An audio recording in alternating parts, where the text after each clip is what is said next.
जो इंद्र आज कलयुग में लगातार वर्षा कर रहा है, वह श्री कृष्ण से भी एक समय लड़ने को तैयार था, क्योंकि रुक्मिणी की इच्छा अनुसार भगवान श्री कृष्ण कलवृक्ष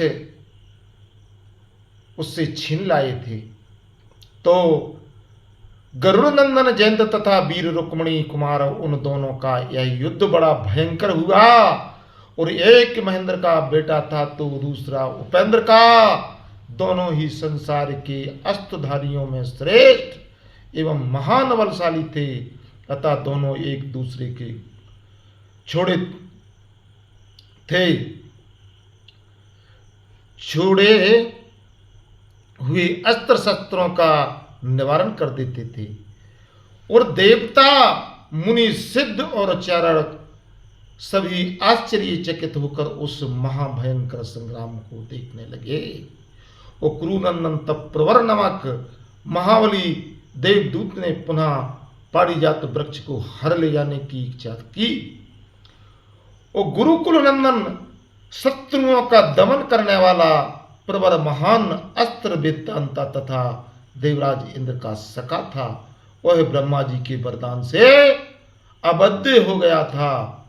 और नरेश्वर वह तप सिद्ध ब्रह्मांड जम्बूद्वीप से स्वर्ग में गया था और अपनी शक्ति के प्रभाव से बलदाती इंद्र का मित्र हो गया था। और उसे आते देख श्री कृष्ण ने सत्य किसे कहा कि सात्य के तुम यही बैठे बैठे अपने बाणों द्वारा इस प्रवर को रोको, और सात्य के तुम्हें उसके ऊपर निर्दयता पूर्वक बाण नहीं छोड़ने चाहिए। इस ब्रह्मांड की चपलता को सर्वथा सह लेना ही उचित है। और महाबाहु तदंतर प्रवर नामक ब्रह्मांड से 60 बाणों द्वारा गरुड़ पर बैठे हुए सत्य को गहरी चोट पहुंचाई। और नरेश्वर तब पुरुष सिंह श्रीपौत्र सत्यकी ने बाण चलाते हुए ब्रह्मांड के धनुष और बाणों को भी काट दिया और कहा कि प्रवर ब्रह्मांड, मैं तुम्हारा मारे जाने योग्य नहीं हूं, अतः तुम अपने मार्ग पर डटे रहो। अपना अपराध करने पर भी ब्राह्मणों को यदुवंशी वीर अबद्ध ही मानते हैं।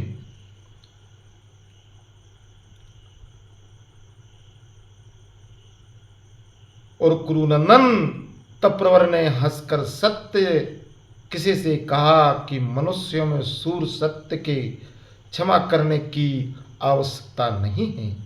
और तुम रणभूमि में सारी शक्ति लगाकर युद्ध करो। यादव वीर में भी जमदग्नि नंदन परशुराम का शिष्य हूं और मेरा नाम प्रवर है, और मैं बुद्धिमान इंद्र का सखा हूं। और मधुवंशी वीर देवता लोग मधुसूदन का सम्मान करते हैं, अतः उनसे युद्ध करना नहीं चाहते हैं। इसलिए मैं आज इंद्र के सौहार्द का ऋण चुकाने के लिए आया हूं। और नरेश्वर पुरुष सिंह तदंतर सत्यक और उस श्रेष्ठ ब्रह्मांड में उस समय दिव्य अस्त्रों द्वारा बड़ा भयंकर संग्राम हुआ, जो बढ़ता ही चला गया। और राजन, अत्यंत महात्मा वीरों का यह संग्राम चालू होने पर उस समय स्वर्ग लोक विचलित हो उठा और शस्त्रों आकाशचारी प्राणी कंपित हो उठे। रणभूमि में श्री कृष्ण कुमार प्रद्युमन अस्त्र धारियों में श्रेष्ठ और जयंत से आगे न बढ़ सके।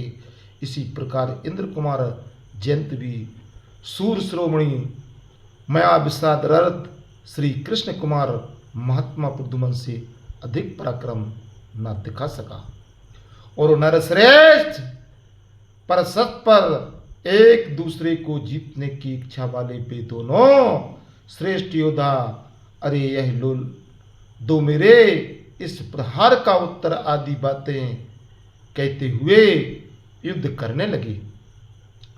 और राजन तदंतर प्रतापी प्राची पुत्र जयंत ने श्री कृष्ण कुमार को संबोधित करके उन पर बड़ी उतावली के साथ दिव्यास्त्र द्वारा आघात किया और अपनी ओर आते हुए उस देव तेजस्वी अस्त्र को पहने बाणों द्वारा जाल सा फैलाकर प्रद्युम्न ने बीच में ही रोक दिया। यह एक अद्भुत सी बात हुई और कुरुनंदन तदंतर युद्ध के महाने पर रुक्मणी नंदन प्रद्युम्न के लिए दुस्सह प्रतीत होने लगा। वह दीप्तिमान दानव मदन दिव्यास्त्र उनके रथ पर गिरा और नरेश्वर उस अस्त्र के द्वारा महात्मा प्रद्युम्न का रथ जलकर भस्म हो गया तो भी वह भयंकर अस्त्र रुक्मणी कुमार प्रद्युम्न को दग्ध न कर सका।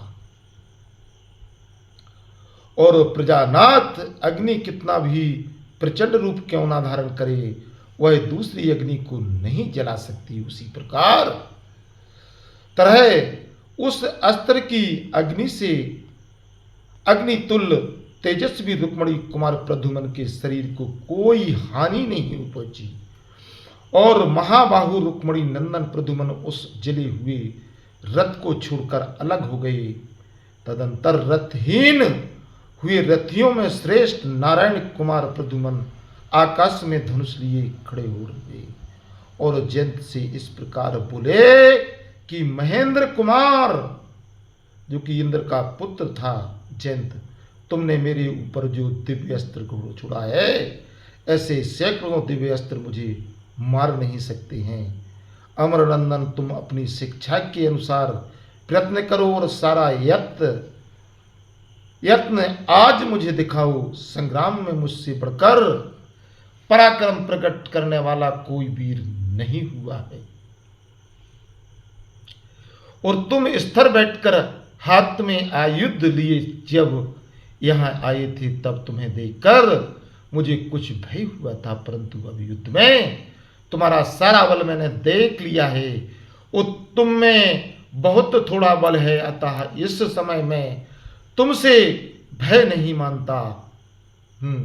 और तुम पारिजात वृक्ष का केवल मन में सुमरण कर लो, क्योंकि इस समय दोनों हाथों से इसका स्पर्श करना तुम्हारे लिए निश्चय ही असंभव है और तुमने अपने अस्त्र के तेज से मेरे जिस भयामय रथ को जलाया है, ऐसे हजारों रथ में माया द्वारा बना सकता हूं। और प्रद्युम्न के ऐसा कहने पर महाबली जयंत ने स्वयं ही अत्यंत तेजस्वी तप से पुष्ट हुए महान अस्त्र को उन पर चलाया। उस महान वेगशाली अस्त्र को प्रद्युम्न ने अपने बाण समूह से रोक दिया। तब जयंत ने 4 दिव्यास्त्र छोड़ दिए और भरतनंदन उन अस्त्रों ने महात्मा रुक्मणी कुमार प्रद्युम्न को संपूर्ण दिशाओं की ओर से घेर लिया तथा पीछे चलाए हुए 5वें बाण ने आकाश में ही उनकी गति रोक दी।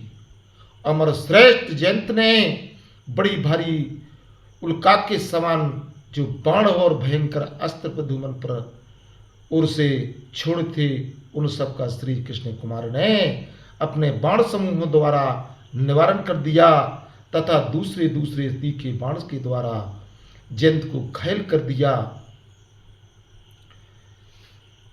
उस समय महात्मा प्रद्युम्न की स्थिरता और फुर्ती देखकर पुंडकर्मा देवताओं ने बड़े जोर से हर्ष ध्वनि की और भरतनंदन शनिवंश भूषण और सत्य किने एक पैने बाण से प्रवर भी धनुष को दस्ताने को काट दिया।